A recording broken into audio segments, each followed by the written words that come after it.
നമസ്കാരം. 2026 ഗംഭീര ഭൂരിപക്ഷത്തോടുകൂടി വി.ഡി. സതീശൻ്റെ നേതൃത്വത്തിലുള്ള മന്ത്രിസഭ അധികാരത്തിൽ വന്നു. മന്ത്രിസഭ സത്യപ്രതിജ്ഞ ചെയ്തതിന് ശേഷം ഇന്ന് 3-ാം ദിവസത്തിലേക്ക് കടക്കുന്നു. സത്യപ്രതിജ്ഞ ഇപ്പോഴും പൂർത്തിയായിട്ടില്ല. ഇവിടെ അതിനിടയിൽ ഒന്ന് രണ്ട് സമഗ്രമായ സ്തുത്യർഹമായ തീരുമാനങ്ങളാണ് മുഖ്യമന്ത്രിയുടെ ഭാഗത്തു നിന്നും ഉണ്ടായത്. അതിൽ ഒരു നടപടി ജനങ്ങളുടെ 3 സെൻറ്റിൽ താമസിക്കുന്ന, മറ്റ് താമസ സൗകര്യങ്ങളൊന്നുമില്ലാത്ത ചെറ്റക്കുടിൽ വച്ച് കെട്ടി താമസിക്കുന്ന സാധുജനങ്ങളുടെ അടുക്കള വരെ പൊളിച്ച് നാട്ടിയ മഞ്ഞക്കുറ്റി കേരയിൽ കടന്നു പോകുന്നതിന് വേണ്ടി കഴിഞ്ഞ സർക്കാർ കൊട്ടിഘോഷിച്ച തിരുവനന്തപുരം മുതൽ കാസർഗോഡ് വരെ അതിവേഗ റെയിൽവേ പാത സിൽവർ ലൈൻ കേരയിൽ എന്ന ഓമന പേരിട്ട് തുടങ്ങിയ 1 ലക്ഷം കോടിയുടെ പദ്ധതി എവിടെയും എത്താത്തതിൻ്റെ പേരിൽ കൃത്യമായൊരു DPR ഇല്ലാതെ ആരുടെയൊക്കെ താല്പര്യങ്ങൾക്ക് വശംവദരായി കഴിഞ്ഞ കാലത്ത് സർക്കാർ കൊണ്ടുവന്ന അശാസ്ത്രീയമായ ആ കേരയിൽ പദ്ധതിക്ക് വേണ്ടി എടുത്ത തീരുമാനങ്ങൾ ഈ സർക്കാർ റദ്ദു ചെയ്യുകയായിരുന്നു.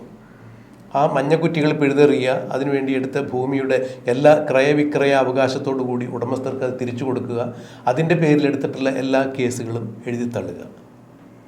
ഇതുപോലെ തന്നെയായിരുന്നു ആശാവർക്കർമാർക്ക് ആശ്വാസം പകർന്നുകൊണ്ട് 3000 രൂപ അനുവദിച്ചുകൊണ്ട്, താൽക്കാലിക ആശ്വാസം അനുവദിച്ചുകൊണ്ട് നടത്തിയ കാര്യങ്ങൾ. ഇന്നിപ്പോൾ ആഭ്യന്തര വകുപ്പ് മന്ത്രി രമേശ് ചെന്നിത്തല മറ്റൊരു സ്തുത്യർഹമായ തീരുമാനം എടുക്കും എന്നുള്ള പുതിയൊരു അറിവാണ് പുറത്തു വരുന്നത്. അതായത് പോലീസ് മേധാവികളുടെ ഉന്നത തല യോഗം വിളിച്ചിരിക്കുന്നു ശനിയാഴ്ച. അദ്ദേഹമാണ് ഓപ്പറേഷൻ കുബേര എന്നുള്ള പരിപാടികൾ കേരളത്തിൽ നടത്തി ബ്ലൈഡ് പട്ടിപ്പലിശക്കാരുടെ ശല്യം കേരളത്തിൽ നിന്ന് ഒഴിവാക്കിയത്. അത് വീണ്ടും ആരംഭിക്കും എന്നാണ് പറഞ്ഞു കേൾക്കുന്നത്. ഞാൻ പറഞ്ഞു വരുന്നത്, ഇതുപോലെ സാധാരണ ജനങ്ങളുടെ വികാരങ്ങളെ മാനിച്ചുകൊണ്ട് UDF-ൻ്റെ വൻപിച്ച ഭൂരിപക്ഷത്തോടു കൂടി അധികാരത്തിലെത്തിയ ഈ സർക്കാർ മുന്നോട്ട് പോകുമ്പോൾ മുഖ്യമന്ത്രി വി.ഡി. സതീശനോട് ഒരു ചോദ്യം. കേരളം കണ്ട ഏറ്റവും വലിയ പ്രമാദമായ കൊള്ളയായിരുന്നു ശബരിമല ക്ഷേത്രത്തിലെ അയ്യപ്പൻ്റെ തിരുവാഭരണങ്ങൾ അടക്കമുള്ള ഉമ്മറപ്പടി വാതിലും കട്ടിളയും ഉൾപ്പെടെ അഴിച്ചുകൊണ്ടുപോയി വിറ്റ സംഭവം. ഈ സംഭവത്തിൽ അന്ന് ശബരിമല ക്ഷേത്രത്തിൻ്റെ ഇരുവശത്തും സ്ഥിതി ചെയ്യുന്ന ദ്വാരപാലക ശില്പങ്ങളിലെ സ്വർണ്ണപ്പാളികൾ എവിടെയാണ് കൊണ്ടുപോയി വിറ്റിരിക്കുന്നത്, ഏത് സംസ്ഥാനത്ത് ഏത് വ്യാപാരിക്കാണ് വിറ്റിരിക്കുന്നത് എന്നുള്ള വിവരങ്ങളെല്ലാം കൃത്യമായ സൂചനകൾ എനിക്കറിയാം. എവിടെയാണത് കൈമാറ്റം ചെയ്യപ്പെട്ടിരിക്കുന്നത് എന്നാണ് അന്ന് പ്രതിപക്ഷ നേതാവായിരുന്ന ശ്രീ വി.ഡി. സതീശൻ പറഞ്ഞത്. ഇന്നിപ്പോൾ അദ്ദേഹം മുഖ്യമന്ത്രി കസേരയിലിരിക്കുമ്പോൾ ശബരിമല സ്വർണ്ണക്കൊള്ള കേസിന് സ്പെഷ്യൽ ഇൻവെസ്റ്റിഗേഷൻ ടീം രൂപീകരിച്ച് മുൻ മുഖ്യമന്ത്രി പിണറായി വിജയൻ്റെ കാലത്ത് അന്വേഷിച്ച അന്വേഷണങ്ങൾ എവിടെയും എത്തിയില്ല. അതിൽ SIT കണ്ടെത്തിയതാവട്ടെ CPM-ൻ്റെ സമുന്നതരായ നേതാക്കളെയും MLA-മാരെയുമാണ്. ഇവിടെ മുഖ്യമന്ത്രിയായി വി.ഡി. സതീശൻ വരുന്ന സാഹചര്യത്തിൽ ശബരിമല സ്വർണ്ണക്കൊള്ള കേസിലെ സ്വർണ്ണപ്പാളികൾ എവിടെ വിറ്റു എന്നറിയാം എന്ന് പറഞ്ഞ ആ പ്രതിപക്ഷ നേതാവ് ഇന്ന് മുഖ്യമന്ത്രി ആയിരിക്കുമ്പോൾ അതിന് കൃത്യമായ ഒരു തീരുമാനം ഉണ്ടാകുമോ? അയ്യപ്പ വിശ്വാസികളുടെ വിശ്വാസത്തിന് ആക്കം പകരുന്ന രീതിയിൽ, അല്ലെങ്കിൽ വിശ്വാസികളുടെ സങ്കടം തീർക്കുന്ന രീതിയിൽ ആ സ്വർണ്ണപ്പാളികൾ കണ്ടെത്തുന്നതിനുള്ള നടപടിക്രമങ്ങൾ സ്വീകരിക്കുമോ എന്നുള്ളതാണ് എൻ്റെ ഒരു ചോദ്യം. ഫവാസിനൊരു മാധ്യമപ്രവർത്തകൻ എന്ന രീതിയിൽ എന്താണ് ഇതിന് ഒരു നിരീക്ഷണം പറയാനുള്ളത്? ഇതിൽ എനിക്ക് ആദ്യം തോന്നിയൊരു കാര്യം എന്ന് പറഞ്ഞു കഴിഞ്ഞാൽ, ഈ പറഞ്ഞ പോലെ ആദ്യം ഒരുപാട് കുറ്റവാളികൾ ശിക്ഷിക്കപ്പെടുന്നു, ജയിലിലോട്ട് പോകുന്നു. പിന്നീട് ഈ പറഞ്ഞ പോലെ 90 ദിവസം കഴിഞ്ഞ് സ്വാഭാവിക ബെയിൽ എല്ലാവർക്കും കിട്ടും, ജാമ്യം കിട്ടും. അപ്പം ഈ പറഞ്ഞ ആദ്യം വരുന്നതിൽ വലിയ കുഴപ്പമുണ്ട്. പിന്നീട് പതിയെ ഈ പറഞ്ഞതിൽ പല വ്യക്തികളും CPM-ൻ്റെ അംഗങ്ങളാണ് എന്നുള്ള സാധനം വരുന്നു. CPM-ആയിട്ട് മെമ്പർഷിപ്പുള്ള ആൾക്കാരെന്നുള്ളതും CPM-ൽ രഹസ്യമായിട്ടും പരസ്യമായിട്ടും ബന്ധമുള്ള ആൾക്കാരെന്ന് പറയുന്നു. പിന്നെ ഈ 90 ദിവസം കഴിയുമ്പോൾ പോലീസ് അല്ലെങ്കിൽ അറ്റ്ലീസ്റ്റ് നമ്മൾ സാധനം കൊടുക്കുമല്ലോ, ഒരു FIR, അതൊന്നും കൊടുക്കാണ്ട് പോലീസ് മിണ്ടാണ്ടിരിക്കുന്നു. കോടതി സ്വമേധയാ എല്ലാവർക്കും ജാമ്യം കൊടുത്തു വിടുന്നു. അങ്ങനെ ഒരുവിധം എല്ലാ ആൾക്കാരും അതിൽ നിന്ന് കഴിച്ചിലാവുന്ന ഒരു പ്രക്രിയയാണ് ആദ്യം നമ്മൾ കണ്ടത്. 90 ദിവസം കഴിഞ്ഞിട്ട് കുറ്റപത്രം സമർപ്പിച്ചില്ല എന്നുണ്ടെങ്കിൽ സ്വാഭാവികമായിട്ടും കേസിൽ അറസ്റ്റ് ചെയ്യപ്പെടുന്ന പ്രതികളെന്ന് ആരോപിക്കപ്പെടുന്ന ആളുകൾക്ക് ജാമ്യം കിട്ടും. അതാണ് ഇന്ത്യയിലെ നിയമവ്യവസ്ഥ. ഇവിടെ ഭാഗികമായെങ്കിലും ഒരു കുറ്റപത്രം സമർപ്പിക്കാൻ SITക്ക് സാധിച്ചില്ല എന്നുള്ളതാണ് ശബരിമല സ്വർണ്ണക്കൊള്ളയുമായി ബന്ധപ്പെട്ട് അന്നത്തെ സർക്കാർ, അതായത് പിണറായി വിജയൻ സർക്കാരും ഈ ഉദ്യോഗസ്ഥന്മാരും തമ്മിൽ ഒത്തുകളിച്ചു എന്ന് പറയപ്പെടുന്നത്. ഇവിടെയാണ് ഫവാസ് പറഞ്ഞതുപോലെ ഈ CPM-ൻ്റെ സമുന്നതരായ നേതാക്കൾ എന്ന് പറയുമ്പോൾ CPM-ൻ്റെ കോന്നി MLA ആയിരുന്ന പത്മകുമാർ, പത്തനംതിട്ട സ്വദേശിയായ പത്മകുമാർ ശബരിമലയിൽ ദേവസ്വം പ്രസിഡൻ്റ് ആയിരിക്കുന്ന സമയത്താണ് ഈ ഇത്രയും സമഗ്രമായൊരു കൊള്ള അവിടെ നടക്കുന്നത്. അന്ന് 2018 കാലത്ത് പിണറായി വിജയൻ്റെ ഭരണകാലത്ത് ദേവസ്വം വകുപ്പ് മന്ത്രി കടകംപള്ളി സുരേന്ദ്രൻ ദേവസ്വം വകുപ്പ് മന്ത്രി ആയിരിക്കുമ്പോഴാണ് ഇത്തരത്തിലുള്ള എല്ലാ ക്രമക്കേടുകളും അവിടെ നടക്കുന്നത് എന്നുള്ളതാണ് കണ്ടെത്തിയിരിക്കുന്നത്. അന്ന് ശബരിമലയിൽ പോറ്റിയായിരുന്ന ഉണ്ണികൃഷ്ണൻ പോറ്റിയും കടകംപള്ളി സുരേന്ദ്രനും ഉൾപ്പെടെയുള്ള ആളുകൾ ബംഗളൂരുവിലും തുടർന്ന് വിദേശങ്ങളിലുമെല്ലാം യാത്ര ചെയ്തതായുള്ള കൃത്യമായ രേഖകൾ പുറത്തു വന്നിട്ടുണ്ടായിരുന്നു. ഇത്രയും കാര്യങ്ങൾ പുറത്തു വന്നിട്ട് പോലും അന്ന് മുഖ്യമന്ത്രിയായിരുന്ന പിണറായി വിജയൻ അതിനെക്കുറിച്ച് യാതൊരു അക്ഷരം പറഞ്ഞിട്ടില്ല എന്നുള്ളതാണ്. അതായത് ഈ പത്തനംതിട്ട സ്വദേശിയായ കോന്നി MLA ആയിരുന്ന പത്മകുമാർ പത്തനംതിട്ട ജില്ലാ കമ്മിറ്റി മെമ്പർ കൂടിയായിരുന്നു CPM-ൻ്റെ. അദ്ദേഹത്തിനെ പാർട്ടിയിൽ നിന്ന് പുറത്താക്കണമെന്ന് പത്തനംതിട്ട ജില്ലാ കമ്മിറ്റിയുടെ മുറവിളി ഉയർന്നിട്ട് പോലും അവരത് അങ്ങനെ ഒരു നടപടി സ്വീകരിച്ചിട്ടുണ്ടായിരുന്നില്ല. ഈ ശബരിമല സ്വർണ്ണക്കൊള്ള ഉൾപ്പെടെ ഉള്ള വിഷയങ്ങളാണ് 2026 CPM-നെ മുച്ചൂടും മുടിക്കുന്നതിന് കാരണമായത്. ഇവിടെ നമ്മൾ പറഞ്ഞു വന്ന വിഷയത്തിൽ നിന്ന് മാറിപ്പോകുന്നില്ല. അപ്പോൾ CPM-ന് അത്രത്തോളം ഡാമേജ് ഉണ്ടാക്കിയ ശബരിമല സ്വർണ്ണക്കൊള്ള യുമായി ബന്ധപ്പെട്ട വിഷയത്തിൽ അന്ന് ഞെട്ടിക്കുന്ന ഒരു പ്രസ്താവനയാണ് അന്നത്തെ പ്രതിപക്ഷ നേതാവായ VD സതീശൻ പുറത്തുവിട്ടത്. അതായത് ഈ ശബരിമലയിലെ ദ്വാരപാലക ശില്പങ്ങളിലെ സ്വർണ്ണപ്പാളികൾ സാധാരണഗതിയിൽ ഈ അയ്യപ്പ ഭക്തരെന്നല്ല ഭക്തന്മാരായ ആളുകൾക്ക് ഈശ്വരൻ്റെ പ്രതിരൂപം എന്നൊക്കെ വിശ്വസിപ്പിക്കപ്പെടുന്ന അല്ലെങ്കിൽ വിശ്വസിക്കപ്പെടുന്ന ചിത്രങ്ങളോ അല്ല എന്നുണ്ടെങ്കിൽ അതിൻ്റെ ബിംബങ്ങളോ ഒക്കെ വീട്ടിൽ വെച്ച് ആരാധിക്കുന്ന പൂജിക്കുന്ന ഒരു രീതിയുണ്ട്. പ്രത്യേകിച്ചും സംസ്ഥാനത്തിന് പുറത്തുള്ള ഭക്തന്മാർ, കോടീശ്വരന്മാരായ ഭക്തന്മാർ.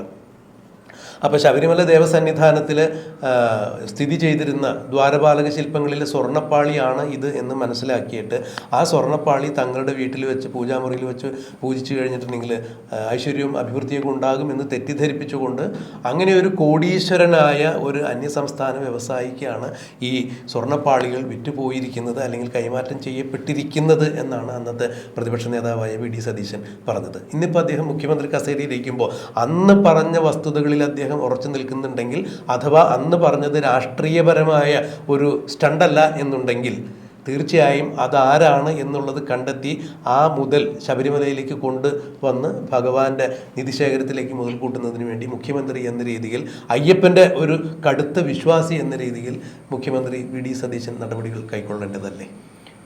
തീർച്ചയായും. ഇത് മാത്രമല്ല, ഇപ്പം നമ്മൾ നോക്കുകയാണെന്നുണ്ടെങ്കിൽ വേറൊരു കേസും കൂടി കിടക്കുന്നത് നമുക്കറിയാം. കഴിഞ്ഞ 10 വർഷമായിട്ട് കിടക്കുന്ന ഭരണമാണ് പിണറായി വിജയൻ്റെ സർക്കാരിൻ്റെ.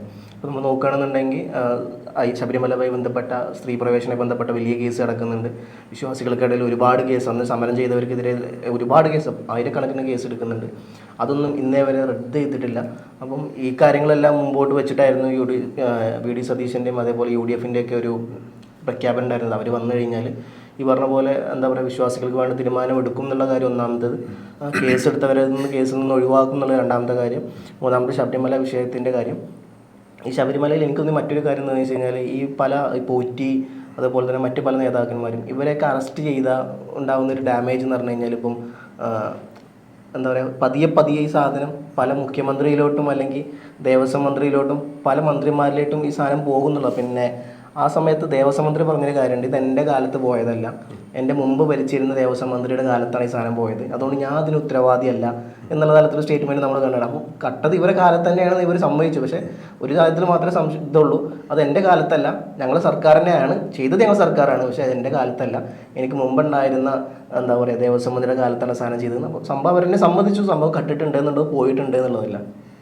അല്ല, അങ്ങനെയാണെങ്കിലും ഫവാസ് പറഞ്ഞ പോലെ അത് ഗുരുതരമായൊരു ആരോപണം തന്നെയാണ്. കാരണം ഞാൻ മന്ത്രിയായിരിക്കുമ്പോഴല്ല, ദേവസ്വം വകുപ്പ് മന്ത്രി ആയിരിക്കുമ്പോഴല്ല അത് നടന്നിരിക്കുന്നത് എന്ന് പറയുമ്പോൾ, ദേവസ്വം വകുപ്പ് മന്ത്രിയായി ചാർജ് എടുക്കുമ്പോൾ ഇത്രത്തോളം പ്രമാദമായ ഒരു കേസ് നിലവിലുണ്ടെങ്കിൽ, അതിനെക്കുറിച്ച് അറിഞ്ഞ് കേൾക്കുന്നുണ്ടെങ്കിൽ അതിലെന്തായിരുന്നു കഴിഞ്ഞ സർക്കാരിൻ്റെ അല്ലെങ്കിൽ കഴിഞ്ഞ മന്ത്രിയുടെ ഇടപെടൽ എന്തായിരുന്നു, അക്കാലത്ത് എന്തൊക്കെയായിരുന്നു ഇവിടെ ഉണ്ടായിരുന്നത് എന്നുള്ള ഒരു കൃത്യമായ വിവരങ്ങൾ ശേഖരിക്കേണ്ടതും അതിൻ്റെ അടിസ്ഥാനത്തിൽ സുഗമമായ ഭരണം നടത്തേണ്ടതും മന്ത്രിയുടെ ഉത്തരവാദിത്വമാണ്. അതിനുവേണ്ടിയാണ് ദേവസ്വം വകുപ്പിൻ്റെ ഉത്തരവാദിത്തങ്ങൾ. അത് ഞാൻ അറിഞ്ഞില്ല എന്ന് പറയുമ്പോൾ തീർച്ചയായും അത് അനാസ്ഥ തന്നെയാണ്. ഇനിയിപ്പോൾ ശബരിമല ദർശനവുമായി ബന്ധപ്പെട്ട് ഫവാസ് പറഞ്ഞ കാര്യത്തിലേക്ക് വരികയാണെങ്കിൽ, സുപ്രീം കോടതിയുടെ ഉത്തരവ് പ്രകാരമാണ് ശബരിമലയിലേക്ക് സ്ത്രീകളെ കൊണ്ടുവന്ന് ശബരിമലയുടെ ആചാരാനുഷ്ഠാനങ്ങൾക്ക് വിരുദ്ധമായ രീതിയിൽ പിണറായി വിജയൻ പോലീസിൻ്റെ കുപ്പായം ഇടിവിച്ചുകൊണ്ട്, യൂണിഫോം ഇടിവിച്ചുകൊണ്ട് പോലീസിൻ്റെ കാവലോടുകൂടി ബിന്ദു അമ്മിണിയെയും കനകദുർഗയെയും ശബരിമലയിൽ കൊണ്ടുവന്ന് തൊഴിച്ചത്. അതെ, രഹന ഫാത്തിമയ്ക്ക് പക്ഷേ അങ്ങോട്ട് എത്തി തൊഴാൻ പറ്റിയില്ല. ഇവർ രണ്ടുപേരെയാണ് പോലീസിൻ്റെ യൂണിഫോം ഇടിവിച്ച്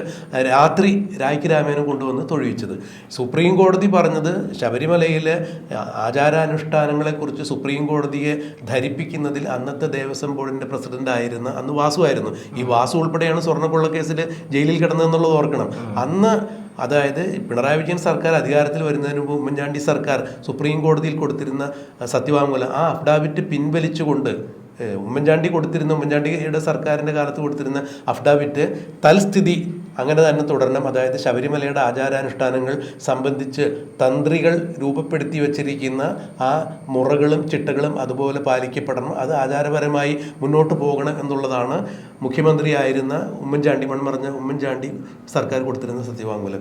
ഈ സത്യവാങ്മൂലം പിണറായി വിജയൻ്റെ കുഴലൂത്തുകാരനായിരുന്ന എൻ വാസു എന്ന ദേവസ്വം പ്രസിഡന്റിനെ കൊണ്ട്, ദേവസ്വം പ്രസിഡന്റായിരുന്നു അദ്ദേഹം, കമ്മീഷണറായിരുന്നു, അദ്ദേഹത്തെ കൊണ്ട് ഈ അഫിഡാവിറ്റ് പിൻവലിപ്പിച്ച് ശബരിമലയിൽ ആരെങ്കിലും ആരാധനാ സ്വാതന്ത്ര്യം പറഞ്ഞുകൊണ്ട് ദർശനം ആവശ്യപ്പെട്ടുകൊണ്ട് വരികയാണെങ്കിൽ ശബരിമലയിൽ കയറ്റി തൊഴിക്കാൻ ഞങ്ങൾക്ക് എതിരില്ല എന്ന തരത്തിലൊരു സത്യവാങ്മൂലം സുപ്രീം കോടതിയിൽ പിണറായി വിജയൻ സർക്കാർ സമർപ്പിച്ചു. സാർ ഓർക്കുന്നുണ്ടാവും, എനിക്ക് തോന്നുന്നു ആ സമയത്താണ് വലിയൊരു വനിതാ മതിലേക്ക് നടത്തി. തീർച്ചയായും വലിയതല്ല, കേരളം മൊത്തം വലിയ ചർച്ചയായിരുന്ന വിഷയമായിരുന്നു സ്ത്രീകൾ കയറ്റുന്നതിന് വേണ്ടി വനിതാ മതിൽ.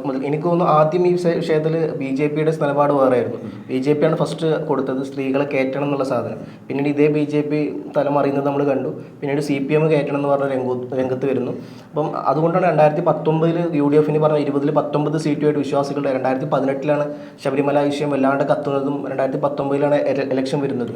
അതാണ് UDF അന്ന് വലിയ തരത്തിലുള്ള വോട്ട് ഉണ്ടാക്കുക. കാരണം ചരിത്രത്തിൽ ആദ്യമായിട്ടാണ് ഈ പറഞ്ഞ പോലെ 20-ൽ 19 സീറ്റൊക്കെ നേടി UDF രംഗത്ത് വരുന്നത്.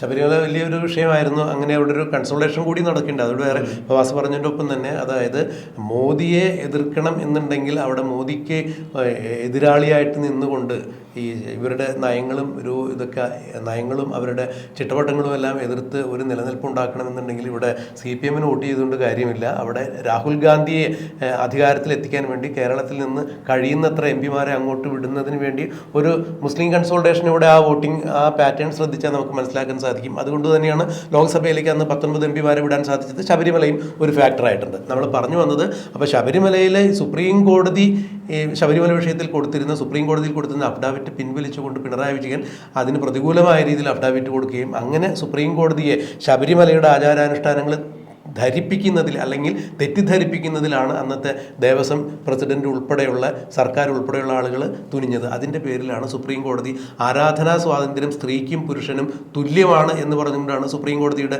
ഭാഗത്തു നിന്നും വിധിയുണ്ടായത്. ഭരണഘടനാപരമായി അത് ശരിയാണ്, തെറ്റു പറയാൻ പറ്റില്ല. പക്ഷേ നമ്മുടെ ഓരോരോ സങ്കേതങ്ങളിലെയും, ക്ഷേത്ര സങ്കേതങ്ങളിലാവട്ടെ അല്ലെങ്കിൽ പള്ളികളിലാവട്ടെ, മുസ്ലിം പള്ളികളിലാവട്ടെ, ക്രിസ്ത്യൻ പള്ളികളിലാവട്ടെ, ഓരോ ആളുകൾക്കും ഓരോരോ ആചാര അനുഷ്ഠാനങ്ങളുണ്ട്.